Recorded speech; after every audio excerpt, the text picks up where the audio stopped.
Bienvenue ou re-bienvenue à un épisode de l'Update. Je me présente, je m'appelle Virginie Lavoie et je suis directrice marketing de ThirdBridge. ThirdBridge, on est une agence montréalaise qui est spécialisée dans le développement d'applications web et mobiles sur mesure. Pour nous, livrer du code de qualité, c'est vraiment la base. Là où est-ce qu'on vient créer une valeur ajoutée pour nos clients, c'est en livrant des applications qui ont un focus sur l'expérience utilisateur. Dans l'épisode d'aujourd'hui, on a reçu Olivier Roy de l'entreprise Leave et c'est une discussion vraiment intéressante. J'ai vraiment hâte de vous la laisser découvrir. Je vous en dis pas plus, je vous laisse écouter ça. Bon épisode!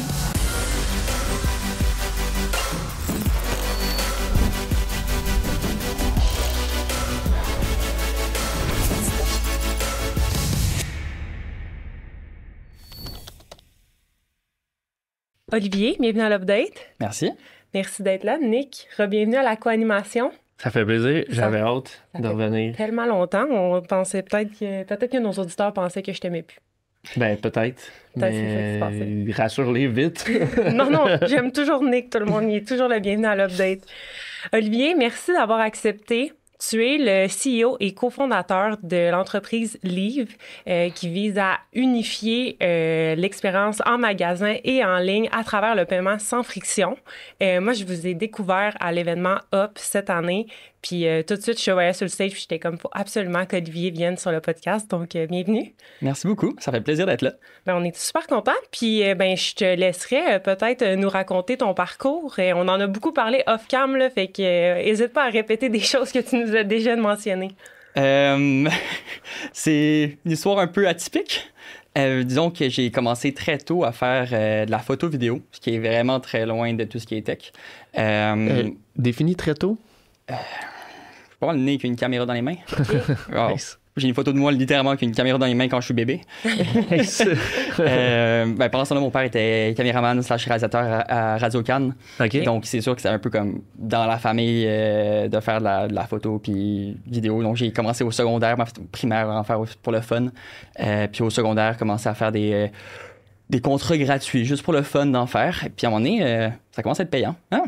Coudonc, on pourrait faire quelque chose avec ça. Donc, j'ai lancé une boîte officiellement j'avais 16 ans environ. OK. Puis, j'ai monté la boîte au travers des années jusqu'à... En fait, 2 boîtes séparées. Ça, c'est séparé à un moment donné, là, mais on a fini par filmer des pubs au Cameroun, en Haïti, pour le Grand du Québec.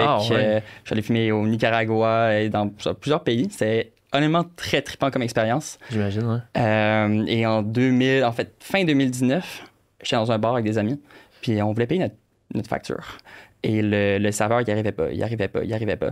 Fait qu'on se dit, c'est sûr qu'il y a une façon de call un API sur le POS, puis fermer ta facture par ton téléphone cellulaire. Right. On regarde qu'est-ce qui existe. À ce moment-là, il n'y a pas grand-chose qui existe sur le marché. Fait qu'on se dit, let's go. On monte un plan d'affaires, on se lance là-dedans. Puis, dropper mes contrats, on s'est lancé dedans full-time juste avant la COVID, en fait. Et là, la COVID est arrivée. Bon timing pour une compagnie de même. Du génie. Mais quand même, parce qu'avec la COVID, justement, le sans contact, c'était un petit... Non, ça en n'a même pas... temps, il n'y a plus personne dans les magasins. Ouais, mais effectivement. En fait, ça allait rester au début. Okay. C'était vraiment pour payer ta facture au restaurant. OK. Puis en même temps, on voyait des compétiteurs émerger. Donc, on a décidé, en fait, de pivoter parce qu'on voyait Amazon Go, Standard Cognition, ces compagnies à faire du full AI. Mais le premier truc qu'on s'est dit en voyant ça, c'est « Hey, ça coûte combien mettre ça en place? C'est genre 1 million, 2 millions par magasin?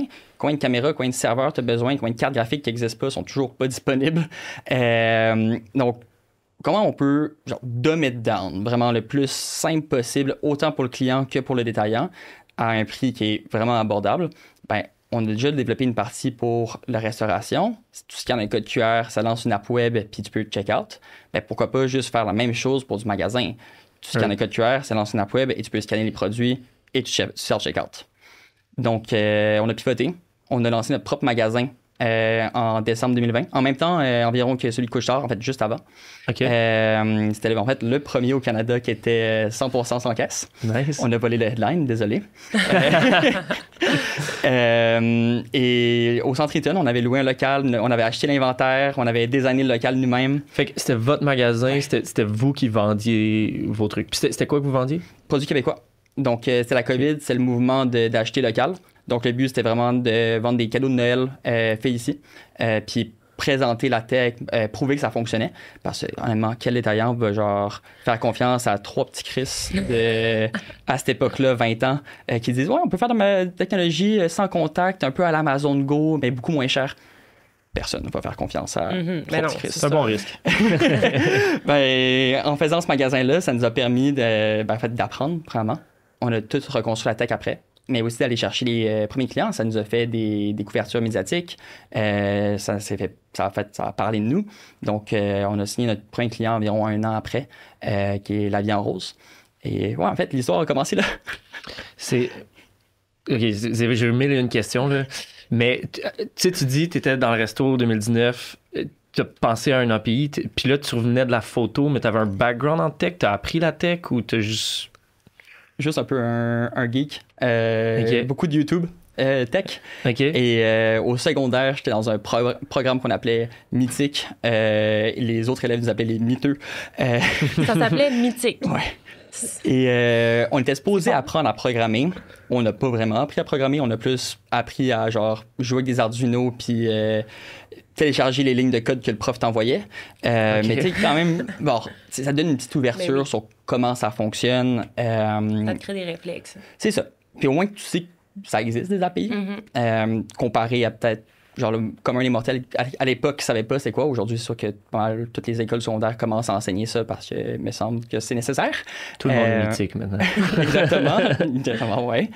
Mais ouais, j'ai un entre guillemets background. Là. Puis, excuse, je te laisse aller. Non, mais c'est correct, ça fait longtemps que tu n'es pas venu sur le podcast, fait que je te laisse le mic. Je suis excité, là, avec plein de sujets. Mais non, mais puis tu le disais avant, là, fait que je le réitère, mais fait que toi, t'as pas continué avec l'école. Fait que juste, puis là, ça sonne comme baveux, mais c'est vraiment pas baveux, mais t'as un secondaire 5, après t'as arrêté, puis comment ça s'est passé, ce bout-là? En fait, j'ai fait 2 semaines de cégep. OK. Environ, je pense. Quelque chose comme ça, j'allais pas au cours. J'étais en photo à Dawson. L'affaire, c'est que je faisais la photo depuis des années. Right. Le niveau était bas, donc je me faisais chier. Et quand je me fais chier, ben je m'ennuie, donc j'y vais pas. Donc je suis allé en cinéma Dawson, même affaire. Ah non, j'ai fait aussi graphic design, je pense. Bref, me faisais chier. Puis j'avais des contrats sur le côté. Et en fait, comment j'ai vraiment drop out, c'est que je suis allé dans un événement de YouTube à Montréal. Puis j'ai rencontré quelqu'un que son caméraman venait de drop la veille. Et je pars au Nicaragua dans genre 1 journée ou dans 2 jours. Fait que j'ai dit oui. Donc j'avais aucune façon de comme ne pas rester à l'école. En fait, de rester à l'école. Je suis juste parti. Donc ouais. Tu avais fait ce contrat-là. Ouais. C'est très nice. Puis, vraiment cool. J'aimerais ça retourner à quand tu as parlé de ton premier client qui était La Vie en Rose. Puis, genre, plein de questions sur La Vie en Rose, évidemment. Mais c'est ton premier client. Comment on se met à intégrer la solution chez une entreprise qui est déjà bien établie comme ça? Bonne question. Dans le fond, c'est comme premier client à avoir qui est très enterprise. Dans le sens, c'est un gros client qui a des gros systèmes. Ça nous a requis d'intégrer 2 grosses parties. Premièrement, c'est la partie inventaire, donc le POS. Donc, c'est venir utiliser les web services de leur POS actuel qui gèrent l'inventaire, les promotions, clients, etc.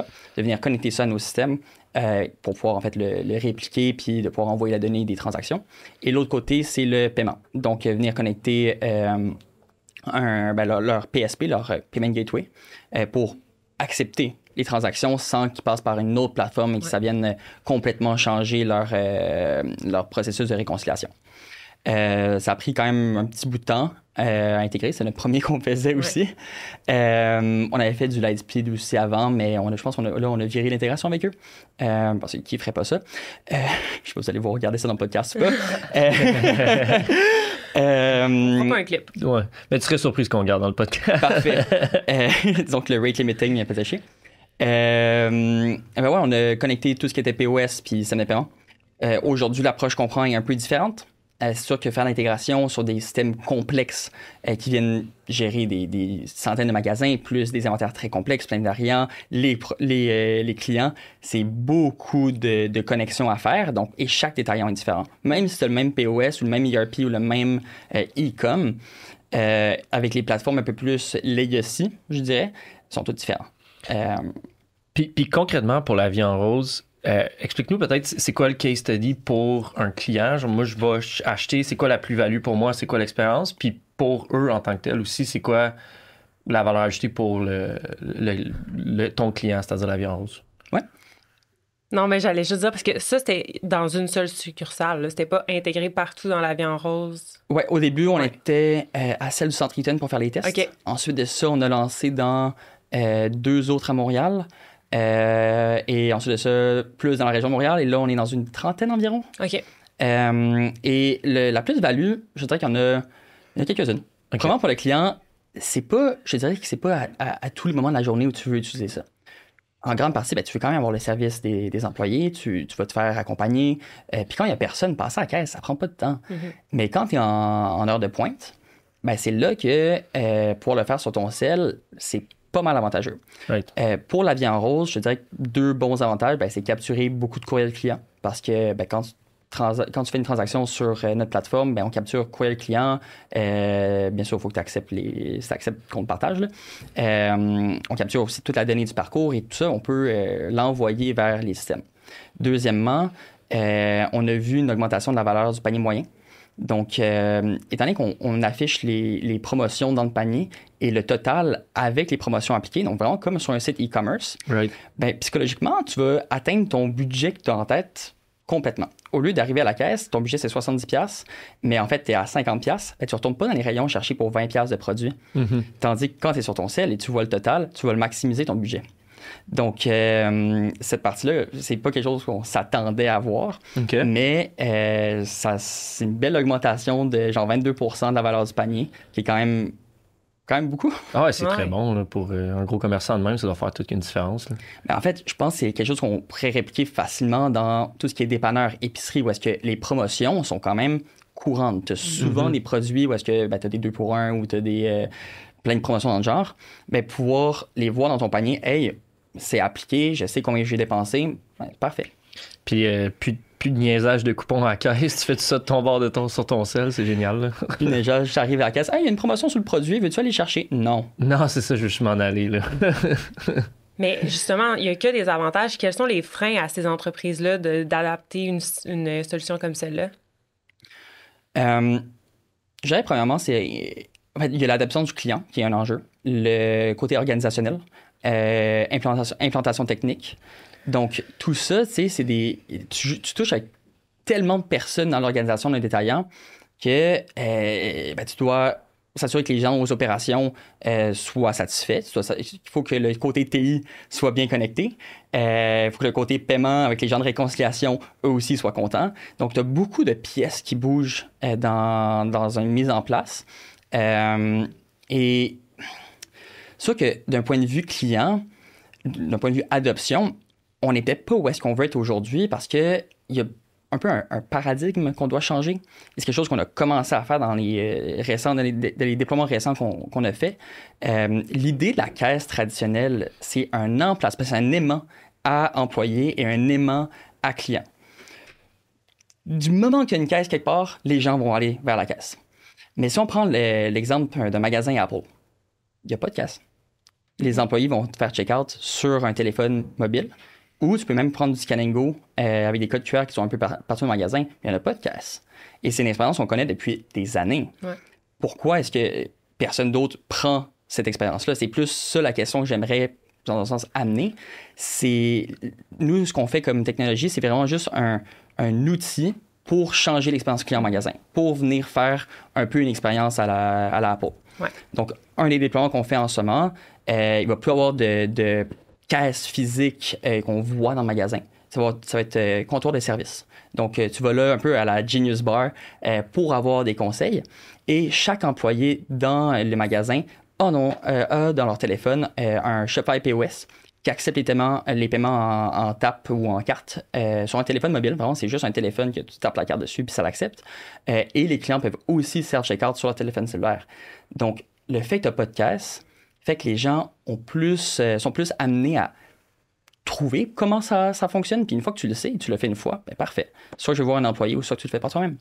Mais c'est fou ça, parce que tu nous l'avais mentionné avant le podcast, mais honnêtement, depuis que tu l'as dit, ça me trotte en tête parce que ça me semble tellement logique. C'est tellement une expérience plus le fun. À quoi la caisse sert réellement quand tu y penses de cette façon-là? Fait que je sais pas. Je suis juste curieux parce que tu sais, la question vient de demander, mais c'est quoi qui fait en sorte qu'il n'y a pas plus de magasins qui ont fait ce switch-là? J'essaie de penser à un point négatif ou une perte en valeur ajoutée. J'y arrive pas. Mais tu dois le savoir plus que moi. Toi non plus, t'as pas. J'ai pas de réponse exacte pour ça. Ok. Pourquoi est-ce que tous les magasins ne ressemblent pas à un magasin Apple qui ont prouvé à maintes reprises que c'est eux qui ont le plus de dollars par pied carré de Oui. vente? Ouais. Sûr qu'ils ont des produits vraiment chers aussi qui aident. Sûrement. Mais pourquoi personne d'autre le fait, je sais pas. Puis est-ce que c'est réellement personne d'autre qui le fait ou c'est majoritairement peut-être au Québec qu'on est peut-être moins à l'avant-garde sur ces pratiques-là? Est-ce que c'est quelque chose qu'on observe plus peut-être aux States? Je pense pas des magasins comme ça, on observe beaucoup plus. Je pense que on est en retard, ici en général, d'un point de vue tech, implantation, juste innovation, genre vraiment faire des projets qui sont un peu avant-gardistes. Il n'y a pas beaucoup d'étalons au Québec qui prennent des risques et qui se disent « Hey, let's go, on essaye quelque chose. » Puis peut-être ça marche pas, mais au moins on l'a testé. Et comme Éric Champagne, CIO de La Vie en Rose, dirait, t'es mieux de faire 10 petits projets qu'un immense projet. Puis là-dedans, tes petits projets, tu vas en avoir un ou deux, peut-être 3 qui vont fonctionner. Mais au moins, tu en as testé 10, comparé à un gros projet qui prend des années, que peut-être après 2 ans d'implantation, ça ne fonctionne pas. Right. C'est le même principe que dans l'investissement. Là, tu veux diviser. Puis, Est-ce qu'on va blâmer comme un peu les firmes de consultation ou même les grandes compagnies tech? Je parle SAP, Salesforce, ou est-ce que c'est un peu le safe route? Right. Peu importe t'es qui comme détaillant ou comme, en fait, n'importe quelle industrie, mettre du SAP en place ou mettre du Salesforce en place, personne ne va te taper les doigts pour faire ça. C'est safe. C'est entre guillemets, safe. On l'a entendu très récemment. Nobody ever got fired for hiring whatever the name it. Là, je dirais pas exactement. le nom. Toutes les grosses compagnies. Ouais. Donc, pourquoi venir mettre des trucs que tu sais pas si ça fonctionne, qui sont pas nécessairement autant prouvés? C'est des plus de risques. Mais tu l'as dit par rapport à la vie en rose, puis je pense que c'est effectivement, les grosses entreprises comme ça, il faut que tu fasses déplacer tellement de pions à bien des endroits que ça va créer de la friction. Après, ton retour sur investissement, de juste que tu nous l'as dit avec le 22%, me semble assez facile à prouver. Mais ça prend des visionnaires, ça prend du monde qui sont game de se taper tout ce job-là. Mais après, tu sais, ce que je trouve cool de votre business, c'est que vous semblez aussi aller vers des plus petits détaillants qui sont peut-être plus faciles à faire bouger, puis où là, vous pouvez vraiment prouver un retour sur investissement clair, puis peut-être plus rapide aussi même. Là. Ouais, en fait, la grosse différence, c'est même pas d'un point de vue organisationnel, c'est un changement de stratégie aussi qu'on fait, où est-ce qu'on lance notre tech en app sur Shopify. Donc, au lieu de venir faire des intégrations custom à chaque fois avec des mois d'intégration, devoir avoir 10 personnes sur un appel pour absolument aucune raison, c'est très bien c'est quoi. Oui. Tu downloads l'app. Au pire, tu l'enlèves. C'est comme... C'est quoi le coût de le mettre en place quand tu downloads l'app pour un mois, tu as le test, puis that's it. T'as plus le deal cycle qui prend une tonne de temps, t'as plus la période d'intégration où est-ce que t'as la planification d'intégration, de scoper le projet, et là, de faire l'implantation en premier plan, puis ensuite de ça, quelque chose fonctionne pas, t'es là pour 6 mois. Right. Tu viens vendre ça à 100%. C'est le gars de marketing ou le gars qui gère le e-com, « Hey, j'ai une app à tester, je l'installe, la personne en magasin, regarde, peut mettre les codes QR en magasin. » Parfait. C'est beaucoup moins de gestion, moins de... Ouais. Puis ça, c'est le tournant que vous êtes en train de faire présentement, qui va être prêt quand, tu dirais? On a déjà notre première app qui est en review chez Shopify. Donc, on attend la publication dans les prochaines semaines. Excitant. Moi, si je m'ouvrais un shop en ce moment, là, c'est sûr que tu l'essayes, me semble. T'as pas grand-chose à perdre. Puis... Ouais, mais en fait, le côté Scan & Go est déjà 100% fonctionnel avec Shopify. C'est juste que c'est pas encore une app. Ça va l'être prochainement. C'est une connexion qui prend genre quelques API, puis ça fonctionne. En fait, en ce moment, on est en train de parler, mon collègue est à Québec au Salon de l'habitation avec Barbecue Québec, en train de tester le lancement de livres avec Shopify puis Barbecue Québec. Okay. Ça va être vraiment un beau projet. Alors, c'est un des projets qui m'excite beaucoup. Nice. J'ai le goût de m'acheter un barbecue. Ça y est. Mais, juste pour être sûr que je comprends bien, là, quand tu dis l'app, c'est une app dans Shopify? OK. Ouais, exactement. OK, c'est bon, je comprends mieux. Ben, en fait, ce qui est le fun de l'écosystème Shopify, c'est que tu peux télécharger une app dans le même admin de Shopify, gérer les settings de cette app-là, au lieu de sortir, tout est fait à l'intérieur. Donc, c'est vraiment très facile, même pour quelqu'un qui n'est pas tech, de le faire. Puis ce que j'aime beaucoup de ça, puis de la digitalisation, c'est que tu viens aussi ramener tout ce qui est analyse, KPIs, là, c'est quelque chose que j'aime beaucoup, puis que je trouve qui est ultra pertinent, mais dans l'expérience en magasin aussi, qui est un peu le bout qui manque en ce moment, où souvent les KPIs en magasin sont comme on pense que, ou tu sais, t'as des gros flous, puis là, tu viens tout uniformiser ton e-commerce, puis ton expérience magasin, puis là, t'as toute ton data en même place. D'ailleurs, je me pose la question, Virge, on a-tu déjà expliqué c'est quoi la digitalisation au podcast? Oui, absolument. Oui? Okay. Mais Olivier, je pense que la fois que je t'avais vu à Hop, justement, c'était ça le sujet de ton panel. Oui, en partie, oui. On peut laisser Olivier le réexpliquer. Ben, c'est intégrer les expériences digitales dans le physique. C'est aussi simple que ça. Digitalisation. J'adore. Dans les dernières années, on a mis beaucoup d'emphase sur tout ce qui est e-commerce. Commerce unifié, omnicanal, commerce harmonisé maintenant. Je sais pas c'est quoi dans les prochaines années qui va être le nouveau buzzword. Mais en magasin, c'est comme s'il y avait encore un gros retard. Le plus digital que tu vas voir, c'est des self-checkout kiosques ou des écrans qui sont kind of connectés. Autre que ça, il y a quoi?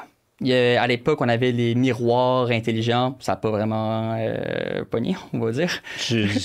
Clairement, je sais pas trop. Ça faisait quoi exactement? C'était pour, je pense, comme genre voir des produits que tu voulais essayer sur le miroir. Comme... OK, sur toi. Ouais. J'étais allée dans un Lululemon à New York l'année passée, puis il y avait ça. T'as-tu plus acheté à cause de ça? J'ai tellement trouvé ça laid. Que t'as rien acheté, ça t'a découragé. Ça m'a découragé. Merde. Échec.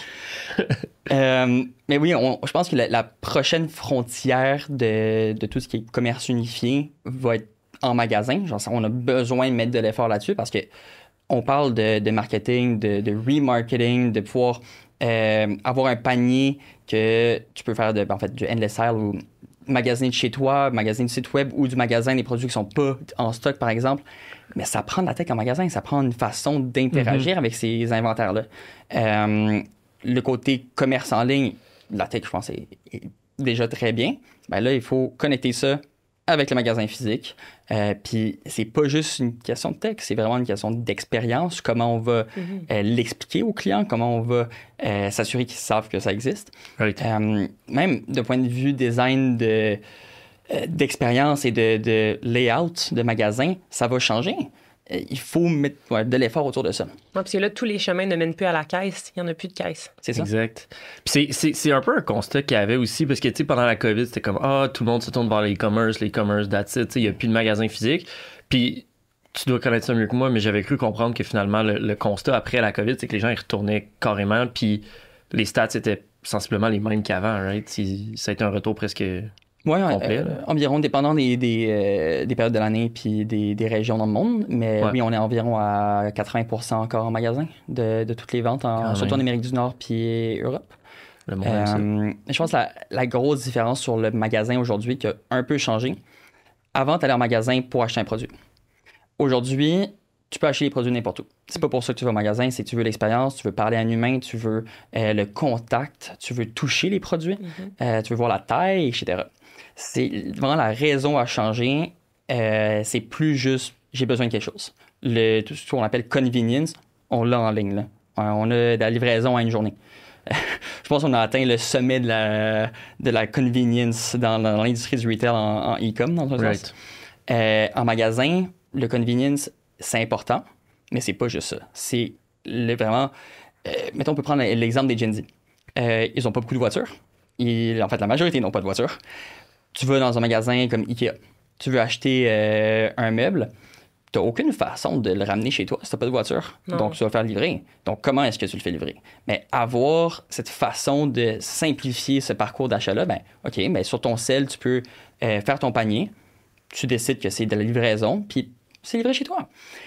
Bref, je peux parler de ça pendant des heures. Tu veux dire faire ton panier pendant que tu es sur place parce que tu as fait ton magasinage, puis ensuite ça va être livré au moment où est-ce que tu désires. Y a-tu une caisse qui est plus chiante que la caisse du Ikea? Mais on en a parlé un peu avant le podcast, puis je voulais te ramener là-dessus parce que je trouvais ça intéressant, la perspective, parce que j'imagine que c'est peut-être un point... ou un frein ou une crainte que les gens ont par rapport aux solutions que tu proposes, justement, le vol puis la malhonnêteté. Solide, hein? Comme animation. Vraiment? Tu vas me réinviter là, à co-animer. Mais ouais, comment tu perçois ça? C'est quoi ta réponse à ce genre de questions-là? Tu dois les avoir beaucoup. Là. Objection numéro 1 à chaque fois. Et ma réponse reste la même. Si tu veux voler, tu vas voler. Peu importe c'est quoi la tech, que ce soit du Amazon Go, des caisses libre-service, des employés, les gens qui veulent voler, ils vont voler. Deuxièmement, les employés vont pas te courir après, même s'ils savent que tu as volé. En effet. Donc, oui, je pense qu'il y a toujours des meilleures façons de venir prévenir le vol, de venir le réduire. Mais à la fin de la journée, les détaillants qui m'ont raconté des histoires de miroirs dans les salles d'essayage, qu'ils ont trouvé des centaines de tags anti-vol cachés derrière. Il y en a plein. Right. Si tu as du RFID, ben, de l'aluminium dans ton sac, ou tu veux déjouer les caméras, des petites LED infrarouges, il y a toujours des façons de voler. Ça, c'est le segment Comment voler du Oui. On le mettra sur les Puis, je pense que le fait de ramener l'employé dans les rayons et accompagner le client avec juste une meilleure expérience employé à client, ben, tu viens un peu dissuader le client de voler. Ben, écoute, hey, je t'accompagne, je suis avec toi tout le long. À la fin, pendant que tu check-out, je t'amène les trucs dans un sac. Ça veut pas dire qu'on met du self-checkout, comme nous on le fait en particulier, ça ne veut pas dire qu'on enlève l'employé, ça veut pas dire qu'on enlève ce contact-là ou amener le sac à la personne pendant qu'elle est en train de faire la transaction. Je pense au contraire, on vient l'augmenter en enlevant les caisses, puis pas de aimant à employer. Ouais, absolument. Puis ben, je trouve ça intéressant, puis j'aime aussi ce que tu amènes, d'après moi, la malhonnêteté, ou en tout cas l'inquiétude de malhonnêteté devrait pas être un frein à l'innovation. Je pense que ça reste un défi d'ingénierie de toujours trouver des solutions pour la sécurité, mais effectivement, je pense qu'il ne faut pas s'arrêter à ça. Là. Mais tu sais, 7-Eleven ont une façon extrêmement facile de, entre guillemets, faire de la dissuasion. C'est à la sortie, eux, ils ont du Scan & Go dans leur app. OK. À la sortie, ils ont une petite sorte de tour avec un lecteur de code QR. Et quand tu sors, tu mets ton téléphone dessus, ça lit ton code QR, puis tu as une lumière verte qui s'allume. Aussi simple que ça. C'est parfois des idées très simples. Attends, mais en quoi ça dissuade la lumière verte? J'ai aucune idée. Mais c'est plus une façon de dire « Ah oui, je dois valider ma transaction. » C'est dans ton cerveau, tu veux amener le client à penser « OK, je dois la valider. » C'est écrit dans le téléphone « Ah, valide ta transaction sur le lecteur. » Purement psychologique. Ouais. Penses-tu que s'il y avait ça chez Ikea... J'arrêterais de voler.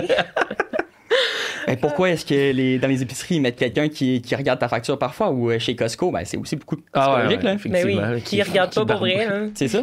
C'est comme mettre des caméras dans un magasin, ben, juste par la psychologie de savoir que les caméras, Ouais. t'as moins de chances de voler. 100%. En effet. Puis, tu viens de mentionner justement l'application de 7-Eleven avec l'intégration de paiement à même l'application. Est-ce que c'est quelque chose qui se fait avec Liv? Est-ce que vous intégrez votre solution dans les applications de fidélisation de certaines entreprises? On l'a pas encore fait, mais ça se fait. Ah ouais? Donc, Puis est-ce que c'est dans les plans? C'est vraiment le genre de projet qu'on aimerait faire. Il y a beaucoup de potentiel de recibler ces clients-là sur le long terme avec des notifications, venir intégrer tout ce qui est marketing, la publicité au travers de l'app que nous, on ne ferait pas, là, bien sûr. Mais comme l'app peut envoyer de la publicité, mais nous, on peut envoyer la donnée du panier en temps réel, donc savoir qu'est-ce que la personne est en train d'acheter et venir cibler la publicité basée sur ça. Donc, les possibilités en tant que client en magasin, vraiment, c'est juste génial. Moins de friction. C'est aussi un gros atout pour les détaillants, un peu comme un perks de programme de loyauté. Ouais. Ben, tu sais, pourquoi est-ce que je téléchargerais app X ou Y? Ben, Sam's Club puis 7-Eleven l'ont prouvé vraiment bien. Les téléchargements de l'app vont aussi en fonction de quand ils ont mis en place le Scan & Go. Et l'adoption est hallucinante. Sam's Club, leur nouveau magasin, je pense c'est au Texas qu'ils les ouvrent, Aucune caisse libre service non plus. C'est juste le téléphone du client pour check-out. C'est assez... On parle d'innovation puis prendre des risques. Ça, c'en est un qui est assez fantastique. T'allais ça à quoi? Non, je trouve ça vraiment nice. J'adore ce concept-là. Ben, De point de vue données aussi, c'est comme tu disais tantôt. Ouais. Ça, c'est de la méga force. Là. Puis là, c'est ce qu'on entend tout le temps, la donnée, c'est comme l'or de notre époque. Là, mais imagine, 80% des transactions en Amérique du Nord, t'as aucune idée c'est quoi? Dans le sens, tu sais c'est quoi le panier que t'as acheté, mais tu sais pas nécessairement c'est qui, c'est pas programme de loyauté. Tu sais pas qu'est-ce qu'il a enlevé de son panier, tu sais pas combien de temps il a passé dans le magasin. Combien de points de données tu as en e-commerce que tu n'as pas en magasinage physique? Puis il y a un processus tellement plus naturel de te créer un compte dans une app que de te faire demander à la caisse, genre, je peux-tu prendre ton numéro de tout, hey man, j'achète des bobettes chez la Fière Rose, peux-tu, tu sais, mais ouais. Et c'est du autofill, dans le sens, ton téléphone est déjà enregistré et tout. Ouais, c'est ça, il connaît, puis t'as pas besoin de leur rentrer à chaque fois que tu vas dans un magasin, tu sais. 100%. Puis on en parlait dans le dernier épisode qu'on a fait, là, fait que j'ai l'impression que je suis redondante dans ce temps-là. Mais les gens écoutent pas tous les épisodes, là. Fait que pour pas que ça me monte à la tête. Tu penses? Non. Mais... c'est tellement beaucoup demander à un consommateur de lui demander de télécharger ton application si pour en bout de ligne, c'est pour répéter la même expérience que sur le web, que si tu as cette option-là de payer à partir de l'application, puis en plus que ce magasin-là qui t'aime donc bien, il va te recommander des choses que t'aimes tout le temps. Il y a une grande valeur ajoutée après ça. On parle beaucoup de personnalisation. Dans la dernière année, 2 dernières années, je pense que c'est de la donnée essentielle là, pour arriver à le bon niveau de personnalisation que l'utilisateur a besoin. Oui. Si tu es dans la main du client, dans le magasin, tu peux le cibler avec les bons produits au bon moment. Exact. Comme quand tu vas sur un site e-commerce, ça sait t'es qui, puis ça va te cibler bien. Mais là, en magasin, c'est les mêmes publicités pour tout le monde, c'est de l'imprimé, encore aujourd'hui, ou des écrans parfois, mais c'est pas très ciblé. Non, absolument. Puis tu sais, c'est ce qu'on dit souvent, là, quand tu crées une app, il faut que tu aies une plus-value, mais je vois tellement de synergie entre ce que vous proposez, puis c'est exactement ça qu'on veut faire avec nos clients, une plus-value sur ton e-commerce, qui était comme une mode pendant une époque, là, recréer ton site web en app, là, mais ça prend justement cette digitalisation-là là, qui est géniale. Et je sais pas où est-ce que ça va aller par la suite, mais il y a clairement plus d'expérience que tu peux inclure dans une app pour garder les gens intéressés puis les ramener dessus.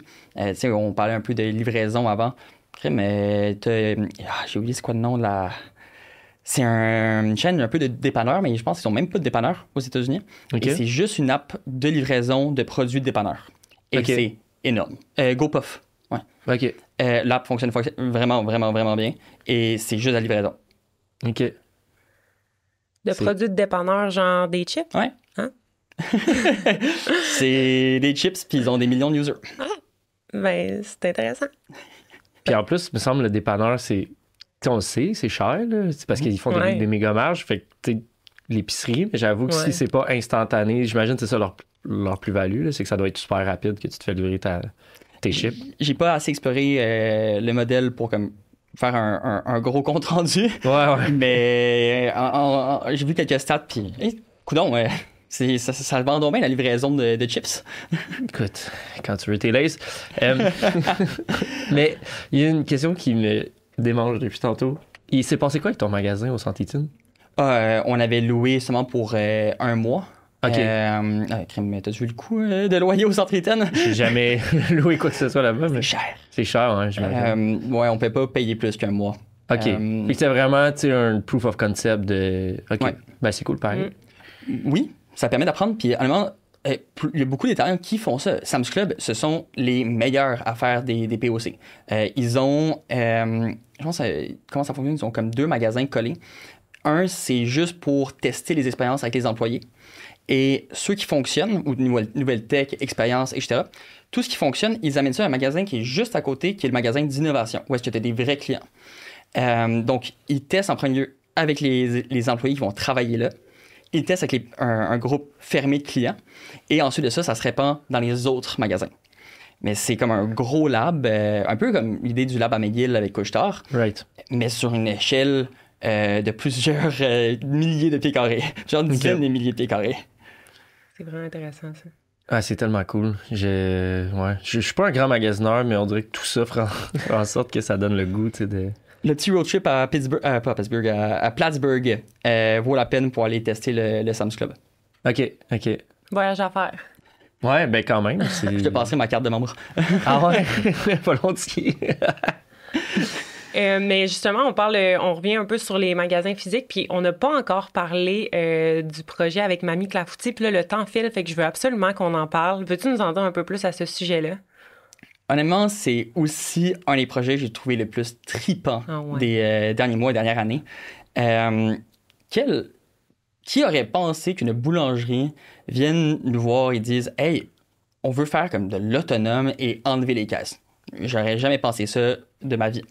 Mais quand ils ont raconté leur histoire, ça a fait du sens. Pendant la COVID, ils ont eu beaucoup de problèmes d'employés. Donc, comment est-ce que tu restes ouvert? Comment est-ce que tu peux vendre quand il n'y a personne en magasin?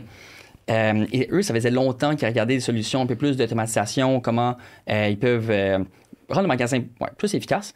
Ils testaient depuis genre 2017 des techs à l'île des Sœurs, mais même avant ça, ils avaient commencé à explorer. Et c'est l'an passé, on les a rencontrés et ils ont dit, ben, let's go.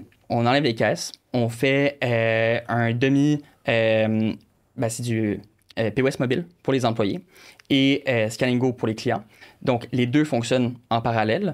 Et de nuit, ça vient, en fait, le magasin se barre automatiquement et tu peux débarrer le magasin avec l'application web des clients. Donc, tu scannes le code QR dehors, tu fais une pré-autorisation de paiement, ça débarre la porte et tu peux magasiner hors des heures d'ouverture. Donc, vraiment réduire tes pertes. Tu fais des profits pendant la nuit, littéralement, tu n'as pas d'employés. Donc, peut-être que tu vas beaucoup moins vendre, mais c'est pas des ventes qui te coûtent. Ouais, c'est ça, c'est une nette valeur ajoutée, il n'y a rien. Exact. Ouais. Donc, on lance un projet assez trippant. On en lance un prochain avec eux dans les prochains mois. C'est ça, parce que là, c'est une succursale, mais ils en ont comme 6 de ce que je lisais. Ouais, ils en ont 7 à eux directement 3. Donc, Okay. ils ont des franchisés aussi. OK. Et il y a Van Horn qu'on est en train de travailler dessus. Donc, qui est pas le même qu'avant. C'est un peu un autre... c'est pas loin, là, mais c'est un autre qui va être 24 heures aussi. Et c'est parfait, surtout avec l'Université de Montréal à côté. C'est pour les étudiants, ça va être génial. C'est ça pour les late night study sessions. Là. C'est parfait. Un petit peu de petit café. Ouais, non, ça m'arrive moins souvent maintenant. Mais c'est vrai que c'est frustrant quand c'est la nuit puis tu cherches de quoi ou puis il n'y a rien de vert. Là. Moi, c'est l'essence là, que j'avais beaucoup en tête par rapport à un modèle d'affaires comme ça. Là. Puis une nuit que je roulais avec mes enfants dans le char, pas plus d'essence, pas hâte de remplir, là, c'est un autre genre de panique qui embarque, là, puis t'es comme...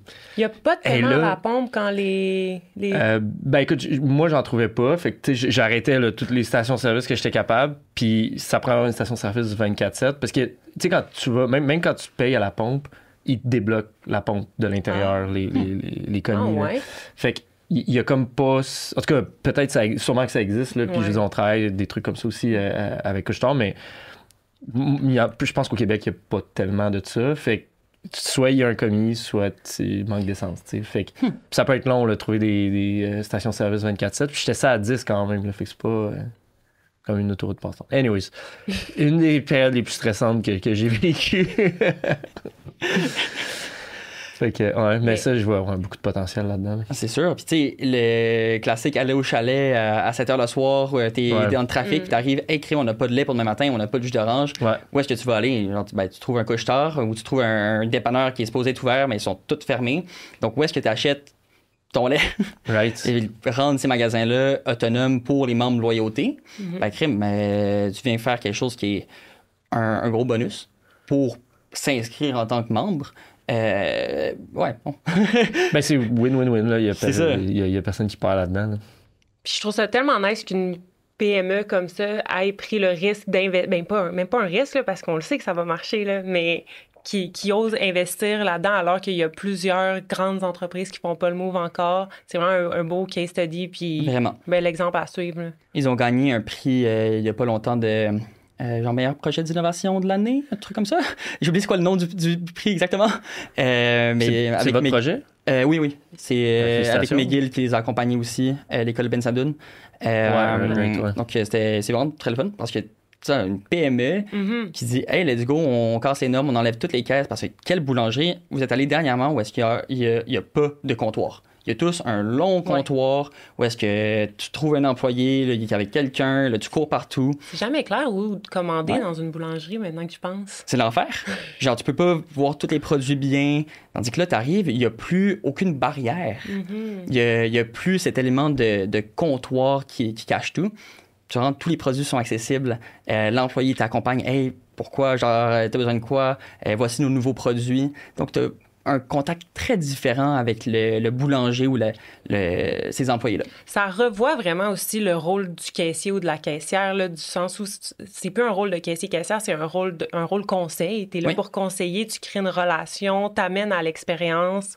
C'est vraiment encore plus valorisant. Oui, plus valorisant pour le métier, puis pour l'expérience client, où c'est 100% positif. Tu sais, quand la personne est smart, tu vas y acheter 2-3 pains puis 2-3 chocolatines de plus, c'est certain. Là. Mais ça... C'est clair. Là. C'est la vraie valeur ajoutée, non pas quelqu'un qui pitonne des boutons qui pourrait être automatisé. Exact. 100%. Vraiment.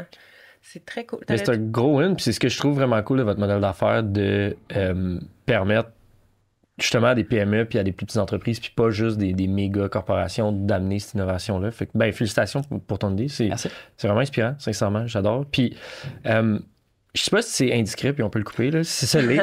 C'est quoi votre modèle d'affaires là-dedans? Vous autres, vous chargez le service d'implantation ou c'est vraiment par rapport à la valeur ajoutée que vous venez chercher une royauté? Je sais pas si c'est une royauté, mais en tout cas, vas-y. Donc, dans certains cas, oui, il va y avoir de l'implantation, dépendant de la complexité des projets. Mais genre, avec la partie Shopify qu'on lance, il n'y en a pas besoin parce que tu te downloads là. Right. Donc, on ne pourrait pas vraiment charger pour ça. Si on fait de la consultation avec le client sur le côté, plus, comment optimiser le magasin, design, etc. On va faire soit avec d'autres firmes ou parfois on va faire un peu à l'interne. Donc oui, dans ces cas-là. Mais sinon, c'est un SaaS prix par magasin, par mois, fixe. Okay. Donc, dépendant en fait de combien de fonctionnalités tu as, c'est un prix fixe par mois. Donc, il n'y a pas de frais de transaction additionnels. Tu sais combien tu vas payer. OK. Très cool, très fair. On arrive à notre fin.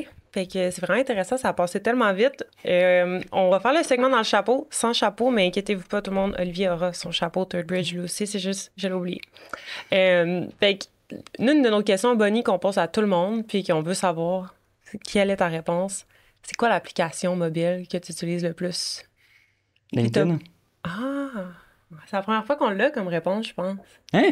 Ouais, mais des fois, tu dis pas Instagram, pas. Fait que peut-être que les gens ont compris de comme pas les réseaux sociaux. Non, Instagram, c'est permis. Instagram, c'est permis maintenant? Ouais, c'est Google que je refuse. Ou genre Safari. Parce que, tu sais, tout le monde va répondre ça.